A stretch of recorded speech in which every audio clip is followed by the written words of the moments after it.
Welcome back, everybody, to the continuing exercise in body horror that is Santa Cruz's #1 pre-recorded Google Slides, not live, undead stream. Anyway, did you ever wonder about how it would be different being underwater? I mean, really getting under the sea, like they say in all the classic songs. It would be different, right? Aside from the fact that you'd, immediately drown, you'd feel different, you'd see different. So let's, for a minute, pretend you're a fish, and let's see how that feels. How it feels is this whole big thing for Aristotle and the Peripatetics and others writing in the natural history tradition in antiquity, for whom the problem of how organisms feel and perceive has a lot to do with the question of whether they're alive and how alive they are, what kind of souls they have. So Aristotle, he's very interested in comparing different species and establishing parallelism between different structures in different species, between the fins of fish and the legs of animals and the wings of birds, for instance. And this extends to senses, too, sensation. He's really interested in comparing how senses and feeling work across species. And I talked a little bit last week about how kind of frustrating it is that plants just won't submit to this approach at all. But there is actually a lot of variation, Aristotle finds. With the exception of the sense of touch, every living thing except plants, every animal, has a sense of touch. And the sense of touch is, Aristotle says, a universal sense, in part because it's non-local. It happens everywhere on the body, right? Your sense of touch triggers no matter where somebody touches you on your body. In short, there is no particular organ for the sense of touch. But all the other senses happen in particular organs. And those vary quite a lot. And you probably know the human organs of sensation, right? Nose, ears, eyes, tongue. Hand is given on this chart as an organ of touch, but that's because it's a chart for babies. We all know touch is a non-local sense. It's all over the body. But that basic suite of 4 sense organs, the nose, ears, eyes, and tongue, are, says Aristotle, shared by all land animals with 4 legs or 2 legs. And for Aristotle, that means mammals and birds and reptiles and frogs. All share that set of organs. Bugs don't. That's a subject for another time. Don't want to talk about bugs. Don't want to gross you out. What I do want to talk about? Fish. Fish don't have them. Fish do not have those sensory organs. Well, they have some of them, right? They have eyes.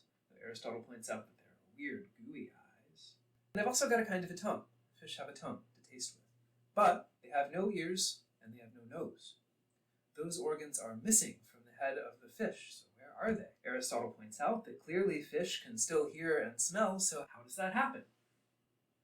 How does it happen, and why does it happen differently in fish? Why don't they have the same organs that the rest of us do to do the same job? Right? This is an Aristotelian principle of inquiries about the natural world, that nature does nothing in vain. So if fish have different organs of perception, it's got to be for a reason. The thing that matters the most, and I really want to focus in on smell here because it's kind of the most interesting one to discuss from this point of view. The thing that matters the most for the difference between human and fish sense organs is that fish breathe differently. Or Aristotle says actually that they don't breathe. This is the peripatetic line. And that's just to say that they don't use lungs, because Aristotle does know that they do something with gills. He doesn't think that that's breathing, because he doesn't think that fish take any air in through them. Aristotle thinks it's a cooling mechanism for the fish, so it doesn't overheat. And actually the same is true of human breathing, says Aristotle. We breathe in order to keep ourselves cool and not overheat. Now, other natural history writers, like Pliny the Elder, for instance, in his Natural History, says fish do breathe, but that's just because Pliny thinks there's actually air in the water. He also thinks that they do what they do via gills. And Pliny and Aristotle agree in saying that smells reach us the same way that whatever we breathe or cool ourselves down with reaches us. So because fish don't breathe in their mouths through their lungs, they can't smell the way that we do.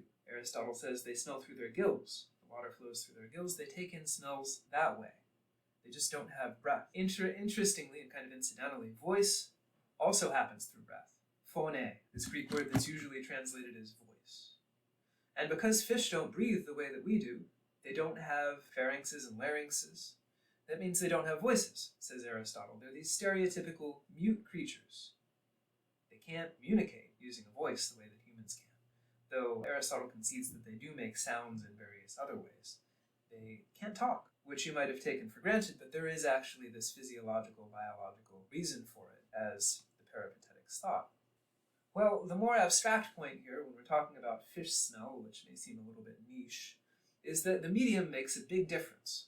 The medium makes the difference.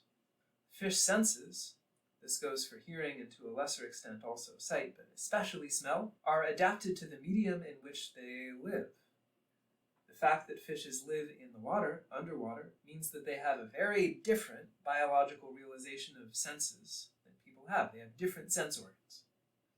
Different sense organs which are notionally targeting the same kind of thing, although that's another kind of interesting question, whether what fish are doing is really smelling or not. Aristotle thinks it is smelling. Well, now, if Aristotle had been interested in doing this kind of thing, he might have flipped the whole relationship around and said, well, the difference in medium between fishes and humans is why humans have different sense organs than fish do. And that difference in medium is why human senses don't work in the water. That is to say, we can't smell, our eyes don't really work, our hearing's kind of distorted, and we can't talk to one another in the water. Our sense organs are not effective in the water. They're not effective looking out of the water into the air. The effectiveness of sense organs at sensing stuff is extremely medium dependent, would be what Aristotle should have thought. And had he thought that, he would have started to question all kinds of things about human senses. I've said before, and I'll say it again, that Aristotle thinks that human senses are, in a way, universal senses. They are adequate to see everything that there is in the universe, that the universe is out there as a kind of a spectacle for humans to observe. There's this adequation and fit between the world and our senses. But if you think about human senses in relation to the world of underwater, you start to wonder, well, are these sense organs really universal in the sense of being adequate to look at everything that there is? Certainly not when it comes to looking at things that are underwater. They may not even be very good kind of paradigms for thinking about the sensory apparatus of everything else that there is, because they don't, after all, work underwater. Fishes have senses that are different, and there are other things under the sea that sense in even stranger ways. Aristotle expresses puzzlement about how it is that a scallop, if you put your hand near it, will snap shut as though it can see your hand. Scallops don't have eyes. Or do they? Do they have eyes the way that we have eyes? Are they sensing the same thing, or is this some kind of a different sense? And when you look at the same kind of phenomenon in Pliny, whereas he's often quite specific about what sense an animal is using to perceive something, he'll say, audire, videre, he'll say whether it's seen, heard, smelled, or whatever. When he's talking about the way that shellfish sense things, he uses sentire, one of these verbs which are very kind of general in their application and just really mean perceive or sense.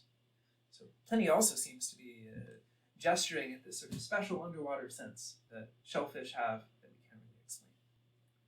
Well, if that's true, and senses are extremely medium dependent, if you're Aristotle, you might say, well, water is a medium, but air is not really a medium. It's not really anything there. But who's to say that the atmosphere, that the air, isn't, another kind of sea by comparison with what's above it, an ocean of gas, if you will. Think of the atmosphere as a different kind of water, as another kind of medium.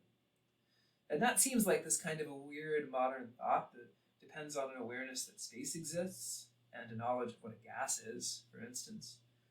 Funnily enough, though, it's also this kind of thought experiment that Plato brings up at the end of the Phaedo. He's talking about the afterlife and how that works and where his soul is about to go once the Athenian government finishes expelling it from his body, as they're about to do. Now, in the course of this discussion, Plato raises the point that Earth's air is actually another sea, another kind of an ocean, one that we're at the bottom of, looking up, and one that distorts our perception of the stuff that's above it, which raises the question, are we fishes to someone else? Are our senses particularly tuned to the atmosphere in which we live, but perhaps inadequate to exploring the universe beyond Earth? If that were the case, what senses would we be missing? Well, speaking of thought experiments, there's this other interesting one that's set up by Michel de Montaigne, the 16th century French author, in a book called The Apology for Raymond Sebon. And in this experiment, he says, we have some senses that tell us about the world, but how can we trust that those senses are telling us the right things about them? What if there are all these other senses which we just don't have? Things that would allow us to perceive, I don't know, the depths of space or underwater. If we had those different better senses, could they discredit the senses that we trust now? And given that's the case, shouldn't we actually be skeptical about the senses we have now? Well, I think that the texts of Aristotle that we've been thinking about, and particularly the problem of fish smell, give us a way to be a little bit more concrete about this. It's a matter of medium. Can we conceive of senses that are adequate to a hard vacuum, to outer space, to an actual nothingness, as opposed to this gassy medium in which we somewhat disgustingly live? How would it be possible to smell in space? Hear? See? Is sight the only sense that we can trust to work in space? All of these are questions that Aristotle could have asked on the basis of his insights into how fish smell worked. And they're questions that we can and should ask now, at a moment when we as a species are perhaps about to take steps to subtle parts of the universe, where the medium in which our senses would have to operate might be entirely different. Well, that's all for now. I'll see you all back here on the channel next week.